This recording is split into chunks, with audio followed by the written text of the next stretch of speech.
So at this point, you might be wondering, geez, how many rules are there? Well, hang on tight, there's only 5 rules, and we're on the 4th rule right now. So recall we've had rule number 1, the product rule, 2, power rule, 3, quotient rule. Now we're at the 0 exponent rule. And lo and behold, 0 exponent rule is the easiest one. So the 0 exponent rule says that if you have any base with a 0 exponent, the answer will always be 1.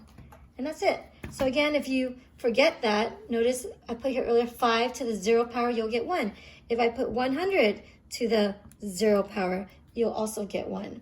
If it's x to the 0 power, you get 1. Y to the 0 power, you get 1. Anything to the 0 power is just 1.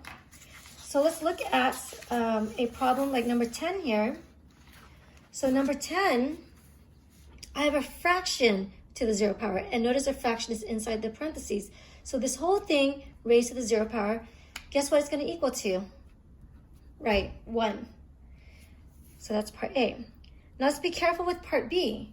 I have something to 0 power, and we're tempted to just write 1, right? Because we're like, okay, it's to the 0 power, it's just 1, isn't it?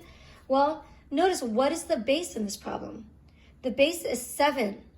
The negative is not inside the base. So the negative is an afterthought.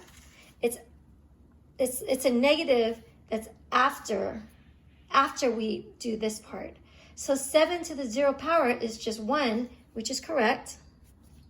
And then after that, we have the negative being multiplied afterwards. So this is a negative 1.